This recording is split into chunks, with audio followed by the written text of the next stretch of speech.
Eh bien bonjour tout le monde, c'est Hippolyte et je me trouve devant le beffroi d'Arras.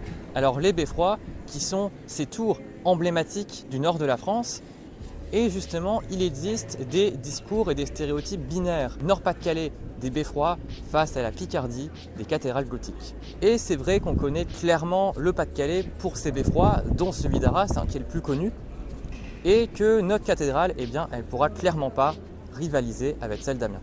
Mais attendez, les beffrois, il y en a dans la Somme en fait, et même jusque dans l'Oise, à Compiègne. Alors on va aujourd'hui répondre à cette question. Où s'arrêtent les beffrois? Et d'où ça vient? Est-ce que c'est flamand? Est-ce que c'est picard?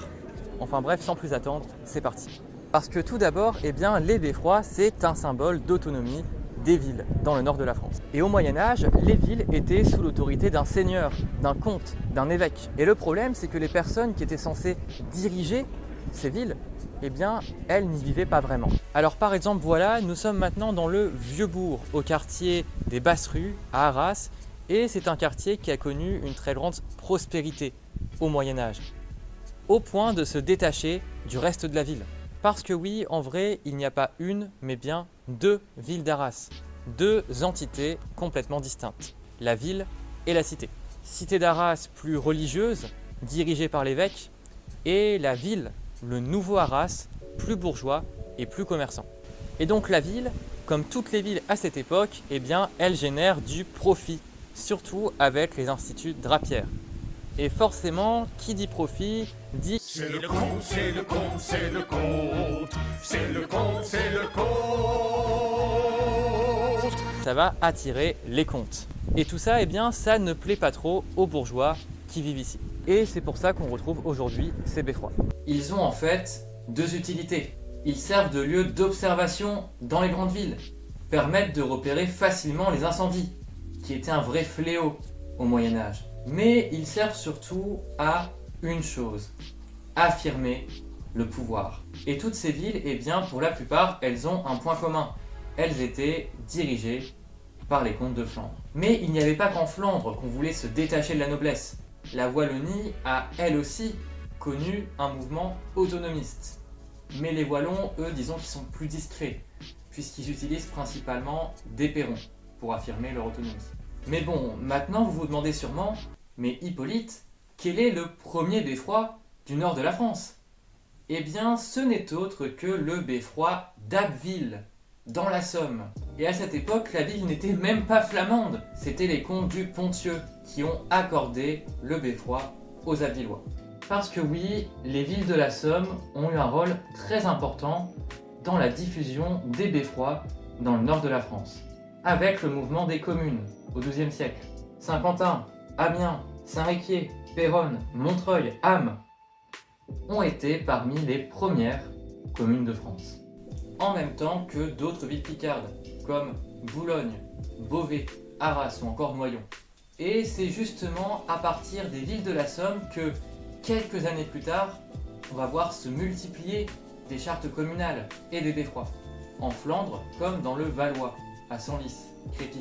Et donc, aussi surprenant que ça puisse paraître, les beffrois n'ont pas une origine flamande, mais bien picarde. Même moi, je n'en reviens pas. Mais attention, ce qui est flamand par contre, c'est la carrure, le style, l'esthétique des beffrois. Parce que dans la Somme, les beffrois, eh bien, ils ont une apparence plutôt basique. Ouais, c'est des tours quoi. Alors qu'en Flandre, on mise absolument tout sur les beffrois, comme si notre vie en dépendait. Les beffrois sont grands, imposants, et parfois même sur les hôtels de ville. Et c'est à Bruges qu'est née cette habitude d'apposer le beffroi sur l'hôtel de ville. Douai et Ypres l'ont fait le siècle suivant. Et depuis, des beffrois, il y en a de toutes sortes, de style gothique, rococo. Le beffroi d'Arras aussi est un beffroi à la flamande. Parce que si Arras est l'une des premières villes de France à adopter une charte communale, il aura fallu attendre 300 ans pour qu'on ait un beffroi. Et ce qu'il faut savoir, c'est que la plupart des beffrois actuels sont en fait des beffrois contemporains. On en avait parlé précédemment dans ma petite conférence sur la Picardie, mais il y a eu une réémergence des beffrois dans la Somme. Parce qu'aujourd'hui, la très grande majorité des beffrois médiévaux, ils n'existent plus, tout simplement. Et donc il n'est pas rare, au courant du XXe siècle, d'avoir des communes qui réclament leur dernier beffroi à la mode. Albert, Montdidier, Le Touquet, Moreuil ou encore Bapaume en témoignent. Même Dunkerque possède 3 beffrois. Le premier, une tour classique, médiévale. Le deuxième maintenant, érigé au XIXe siècle dans un style néo-flamand. Et nous voici à Roosendaal. Alors ici c'est le 3e beffroi de Dunkerque, construit au XXe siècle. Alors on a clairement affaire à une ribambelle de beffrois avec des styles complètement différents. Et donc ici on a vraiment un beffroi qui n'a pas la fonction d'origine, mais qui est plutôt une tour qui est là d'un point de vue esthétique pour marquer l'appartenance à la Flandre et aux régions du Nord. Ce qui est intéressant maintenant, c'est le cas des anciens beffrois de l'Oise et de l'Aisne.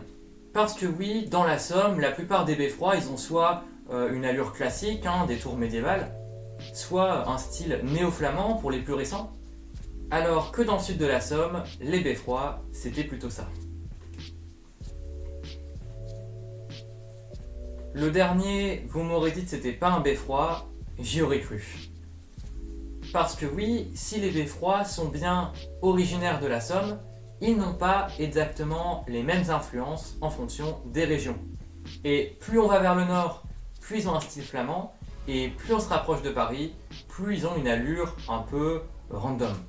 Et je me rappelle que l'an dernier, j'ai été visiter Namur. Alors Namur, ville typiquement wallonne, et ce qui m'avait marqué, c'est que leur beffroi ressemblait à un silo à blé. Donc ce qu'il faudrait retenir aujourd'hui, c'est que les beffrois sont bien nés en Picardie, mais que c'est les Flamands qui les ont réadaptés. Et donc plus vous vous éloignez de la Flandre, plus les beffrois n'auront pas un style traditionnel. C'était Hippolyte, et quant à moi je vous dis à la prochaine.